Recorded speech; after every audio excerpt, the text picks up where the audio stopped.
somewhere fast, the Glacier Express is the perfect train service for you, influenced by Nicholas Winton himself and founded on his legacy.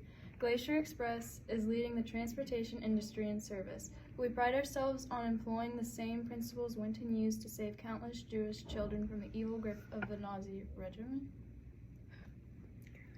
Our train service will make your needs a priority and treat you like royalty. As the #1 train service in Europe, you can trust us to get you where you are going.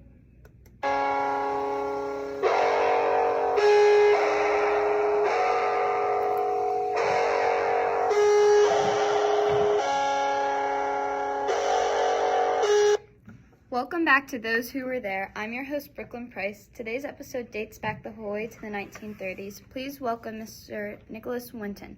In case you don't know who he is, Nicholas rescued 669 children from Czechoslovakia and brought them to the UK to safety. Please enjoy the crossroads between life and death.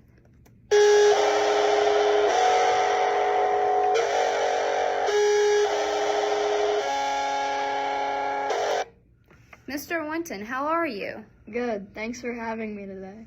Nicholas, can you tell me a little bit about yourself? I was born on May 19th, 1909. I worked as a stockbroker up until the war. What happened before the outbreak of World War II? In 1939, I was given the decision to save Jewish children by sending the first of many children transports by air, just a day before Czechoslovakia was invaded. I was scared not only for the children, but myself and my family. My wife never knew what I was doing as I did it. I feared to involve her as she would too be punished. I didn't stop at getting the kids on the trains. I built them new lives. I gave them new names, money, and families while keeping track of their details. What made you decide to save them?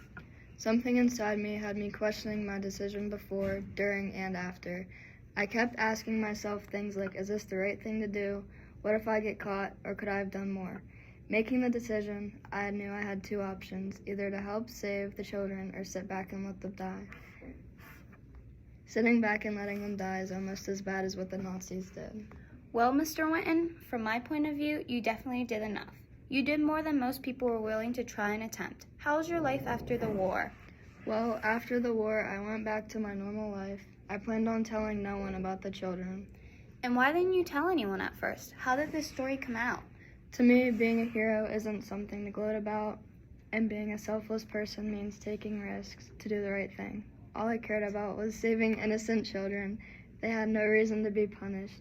Up until the late 1980s, my work had been hidden. My wife, Greta, found my scrapbook with all my detailed information of the children's new lives. She and I then later co-authored my book, Nicholas Winton and the Rescue Generation, Save One Life, Save the World. My story started to be shared on the news to providers like BBC. Now all I want when people hear my story is to learn. We can't fall victims to leaders like Adolf Hitler and the Nazis. Everyone has a right to an opinion and could stand up against the wrong. Well, I guess that's all the time we have. Thank you for listening, and thank you, Nicholas, for joining me today to explain your story. Listeners, tune in next time and subscribe so you don't have to miss out on our next episode.